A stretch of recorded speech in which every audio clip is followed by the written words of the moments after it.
Continuamos o cenário político. Hoje nós estamos recebendo aqui no estúdio Carlos Santos. Você já conhece, jornalista, comentarista político, está aqui com a gente, fazendo a avaliação dele em relação a esta reta final da campanha eleitoral. Só falta 10 dias, viu, gente? Para a gente ir lá na urna eletrônica, fazer os nossos votos, a depositar a nossa escolha. Participe do programa de hoje. Os contatos você encontra aí na tela. Daqui a pouquinho aparece aí para você. Contamos com sua interação. Dando sequência aqui ao cenário político, tem notícia que repercute em todo o estado. A ex-prefeita Rosalba Ciarline, do PP, vai apoiar a reeleição da governadora Fátima Bezerra, do PT. As duas conversaram sobre a possibilidade na terça-feira, em Natal. O apoio será ampliado ao candidato a senador Carlos Eduardo, do PDT. Rosalba tem 4 mandatos de prefeita, 1 de governadora e a primeira mulher do Rio Grande do Norte a ser eleita senadora da República. Vem agregar o palanque de Fátima Bezerra, que reúne Fafá Rosado, Sandra e Larissa Rosado, Isabel Montenegro e Cláudia Regina. O apoio à reeleição de Fátima Bezerra e à candidatura de Carlos Eduardo para o Senado se somará ao trabalho que Rosalba já vem fazendo pela renovação do mandato do deputado federal Beto Rosado, que é o presidente do Progressistas no Rio Grande do Norte. Carol. Pois é, tá aí, deu o que falar e tem muito ainda a gente conversar e desdobrar sobre este apoio. Carlos Santos, eu faço uma leitura que esse apoio é muito mais vantajoso para Rosalba Ciarline do que para a própria Fátima Bezerra, que já detém larga vantagem. E, por outro lado, Rosalba Ciarline parece que agora, há 10 dias da eleição, percebeu que precisa ficar mais em evidência, aparecer mais nessa campanha, já visando 2024. Você concorda com isso? Olha, eu tenho uma visão talvez um pouco diferente. Na verdade, Fátima copia, leva a termo a receita de bolo de Lula, né? Junta tudo, não quer perder voto. E em 2014, Rosalba anunciou apoio a Fátima ao Senado, faltando 6 dias para as eleições. Fátima já com a vitória praticamente assegurada naquele ano. E agora ela repete a fórmula, faltando 10 dias. Fátima também praticamente eleita. Tem que ter uma sequência de desastres para dar errado. Se você for nas redes sociais, inclusive da postagem que Fátima fez hoje pela manhã, você vê a militância desolada, a militância de Fátima desolada, perplexa, se perguntando qual é o sentido disso. Eu vejo o seguinte, que Fátima não quer correr nenhum tipo de risco e todo apoio é bem-vindo. Por isso que o palanque dela eu apelidei há alguns meses de palanque curva de rio. Quem conhece o sertão, termos do sertão, sabe o que é curva de rio. Você junta tudo. Ali para tudo. Então é isso que Fátima está fazendo, a mesma coisa que Lula, né? Aqui em Mossoró, Fátima sozinha, praticamente sem ninguém, com aquela escassa militância do PT, ganhou os 2 turnos em 2018.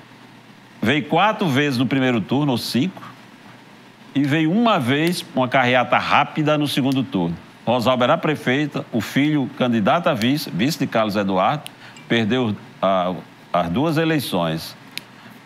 Eu acho que Rosalba pode colocar em risco a eleição de Beto, por conta dessa confusão que eu acho que acaba passando para o eleitor. Uma parte do grupo de Rosalba está apoiando o Rogério Marinho. Isso faz tempo. Agora, num comício em Jucurutu, há poucos dias, Rogério Marinho e Beto Rosado ao lado, Beto exaltando Rogério Marinho como o político mais importante do Rio Grande do Norte nas últimas décadas, pelos recursos que trouxe, etc. Agora vai anunciar que está com Carlos Eduardo? Não vai, né? Então, você vê que é essa confusão que pode provocar na cabeça do próprio eleitor. Eu, inclusive, cheguei a ouvir hoje que, nos bastidores, de que o próprio Beto Rosado não sabia da divulgação deste apoio. Estava sem saber, foi pego de surpresa também. Agora, é difícil a gente entender como é que fica justamente essa campanha de Beto Rosado, quando eu acredito que 90% dos votos do deputado são de bolsonaristas que não querem nem saber de esquerda, de PT, de Fátima. Mesmo ele soltando uma nota dizendo que não vai seguir, não vai acompanhar a Rosalba, não vai votar em Fátima Bezerra. Mas nestes próximos dias, será que vai ter esse tipo Mas vai votar em qual candidato ao Senado? Eu não vejo, por exemplo, fazendo campanha para o Rogério Marinho nas redes sociais. Pois é, então você veja como isso é atordoante até para o próprio grupo. O próprio Beto, na sua nota, deixa muito claro que parece que se preocupou com esse anúncio do apoio. Ele tem razão de se preocupar, porque ele tem no encalço dele o Major Brilhante, candidato a federal na nominata dele, com crescimento vertiginoso no momento importante da campanha, e um certo purismo ideológico, partidário, conceitual de Major Brilhante nesse momento, em contraposição a essa confusão, né? Essa postura heterodoxa de Rosalba, de Beto, do grupo, isso tudo pode causar prejuízo. Eu acho que lucro não causa, não. Mas não provoca, não. Mas não tinha que ter um puxador de votos no PP para poder arriscar ou um ou outro? O Beto tende a ser o eleito aí. Olha, Beto entrou na campanha como favorito a ser eleito no partido dele. Hoje a gente não pode afirmar com segurança. Porque Brilhante cresceu. Você tem de cada 10 pesquisas que aparecem aí, Brilhante está 6, 7 na frente de Beto. Claro que o grupo de Beto, claro que Beto, por trás dele, há toda uma estrutura profissional de campanha, de organização, de planejamento, de vivência, que pode ser o grande diferencial nessa reta final. Mas pode ocorrer o fenômeno que aconteceu em 2010. Eu escrevi, inclusive, isso no blog Carlos Santos. Micarla de Souza colocou Paulo Wagner, nosso querido Paulo Wagner, amigão de Paulo Wagner, faleceu há pouco tempo, né? Acho que há uns 2 anos, eu acho que Paulo Wagner faleceu há uns 2 anos. Foi radialista, apresentador de TV, era vereador em Natal, e Micarla chamou Paulo para fazer esteira para Rose de Souza, a irmã dela. E Paulo foi mais votado. Paulo não fez campanha, não. Paulo só passava o tempo fazendo papagaiada, brincadeira, curtição. Mas o povo quis eleger ele, não a irmã de Micarla. Isso pode acontecer com Carlos, ou com Beto agora. O diferencial de Beto, do grupo de Beto, é que é um grupo profissional. Sabe trabalhar uma reta final de campanha. Tem muita vivência. O que Major Brilhante não tem. Mas se Major Brilhante for uma onda, aí, meu amigo, não tem quem segure, né? Carlos, se por um lado a campanha ao governo do Estado está praticamente já firmada, o Senado é totalmente imprevisível. Existe um empate técnico aí, uma quantidade de indecisos ainda que pode mudar a situação. Como é que você vê a campanha ao Senado? Eu acho que desde o princípio a gente falava, eu estive aqui, Carol, eu estive aqui, Vonúvio, telespectador, internauta, estive aqui considerando isso, acho que no início de agosto, foi a última vez que eu estive aqui, e eu disse que considerava que nós só teríamos uma campanha ao Senado. Eu até naquela ocasião mostrei a possibilidade de um crescimento de Rafael Mota num momento que talvez ocorresse por volta de início de setembro, dia 10, dia 12, dia 15, enfim. Isso não aconteceu. Essa estimativa que eu fazia, considerando essa possibilidade, não se confirmou, não está se confirmando. E nós teremos realmente uma reta final de disputa entre os dois. O que pode ocorrer, que é o diferencial para Carlos Eduardo, é uma migração das intenções de voto de Rafael para ele, naquele conceito que o governismo está fazendo, naquela pregação que o governismo faz, de ter que derrotar o candidato de Bolsonaro, o Rogério Marinho, que é aquela visão do bem contra o mal, né? Que cada um tem. Claro, sempre considerando que eu sou o bem e o resto é o mal. Então, isso pode ocorrer.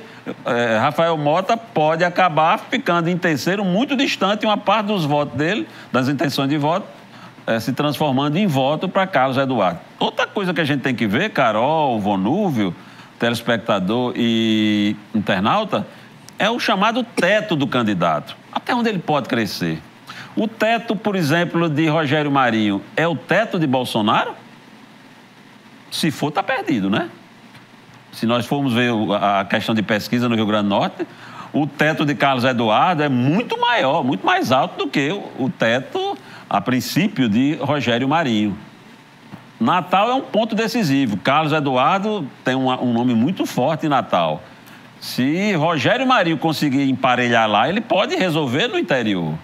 Enfim, existem muitas variáveis sobre essa disputa ao Senado. Cravar que fulano está eleito hoje, eu acho precipitado. Esse apoio de Rosalba Ciarline para Carlos Eduardo pode fazer diferença para ele aqui no interior? Olha, a influência de Rosalba Ciarline em Mossoró, eu acho que ela existe. Dizer que Rosalba está acabada politicamente, eleitoralmente, não influi em nada, não tem voto, eu acho tudo isso precipitado, eu acho isso uma visão distorcida dos fatos.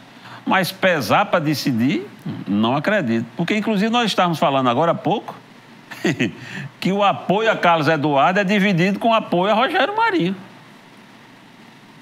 Num palanque com Beto e ela, um discurso em favor de Carlos e outro discurso em favor de Rogério, ou não tocam no assunto? Carlos, faltando 10 dias, a gente já falou sobre isso aqui, sobre esse tempo que está faltando para o dia do pleito. Vai mudar alguma coisa na prática ou do jeito que está hoje, a gente vai ver o dia 2 de outubro?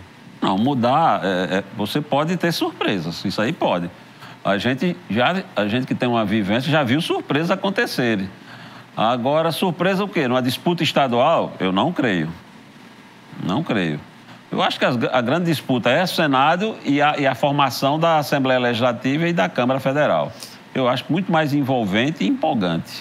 Em relação ainda ao Senado, Carlos, na sua opinião, o nome de Rafael atrapalhou Carlos Eduardo ou vice-versa? Eu acho que se Rafael não fosse candidato, eu diria que as intenções de voto para Carlos estariam bem acima do que a gente tem visto. Você observe, Carol, Vonulvo, telespectador e internauta, que essa pesquisa ao Senado você não vê ninguém disparando, né? Numa pesquisa aparece Rogério que cresce 2 pontos alguma coisa. Aí Carlos cai 1 alguma coisa. Aí depois Rogério sobe 3 alguma coisa. Aí Carlos sobe 3 mais alguma coisa. Você não vê ninguém, então, olha, nós temos 45 dias de campanha, em 30 dias fulano cresceu 20 pontos. Não tem. Eu acho que a presença de Rafael foi uma alternativa que ele mesmo criou para aquele contingente de eleitor que não quer Carlos, continua não querendo, mas pode votar nele. Só que ele não se confirmou como uma alternativa viável. E eu acho que alguns fatores estão pesando. Um deles, por exemplo, é que a influência de Lula, aquela gravação de Lula pedindo voto para Carlos Eduardo, se você observar depois as pesquisas em sequência, Carlos parou de oscilar para baixo. E Rafael não conseguiu saltar. Não deu um salto realmente a caminho da vitória ou de um patamar mais competitivo. Está ali estacionado. Estacionado. Então, esses últimos dias, nós estamos faltando aí, o quê? 10 dias, né? Serão decisivos. Não tenho dúvida que Rafael segurou o crescimento de Carlos Eduardo. Rogério Marinho sabe disso, quem trabalha com campanha, com marketing político, com pesquisa, sabe disso. Aliás, Assembleia Legislativa, quais são os partidos que você palpita, Carlos, que estão dentro? Olha, o PSDB formou uma chapa fortíssima. São 12 nomes, né? 12 deputados e mais uns 4 ou 5 bons candidatos de voto. Você acha que renova quantos desses 12? Eu acho que desses 12 aí, na pior das hipóteses, o PSDB faz 9 a 10. Der tudo errado, dá 9 a 10. Será a grande bancada da próxima legislatura. A nominata da federação PT, PCdoB e PV deverá fazer no mínimo 5, pode chegar a 6. Eu acho que serão realmente as grandes bancadas. E o resto, essa distribuição com alguma surpresa que pode ocorrer. A gente fala sobre Câmara Federal, a Presidência da República, e traz a sua participação no próximo bloco.